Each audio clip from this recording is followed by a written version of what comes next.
सकाळी तुमच्या मित्राचे 10 फोन येतात, व्यायामाला ये, तरी तुम्ही जात नाहीत.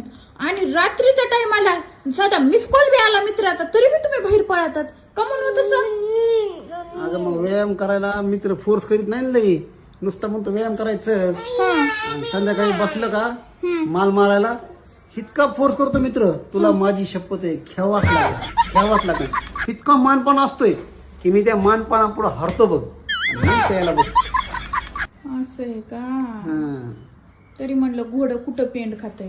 म्हणजे सगळा मित्र दोष तुमच्या मित्राचाच आहे ह्याच्यामध्ये.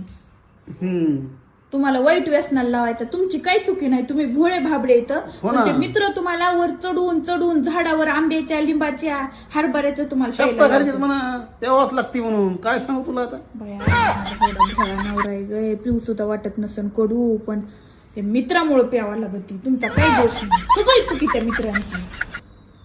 आखलीच नाही त्याला. आला फोन आता जावं लागेल. काहीच करावं त्यांना माझ्या भोळ्या भाबड्या नवऱ्याला. आणि पिऊ वाटत नसन तरी बळच नेऊन पाहिजे ते.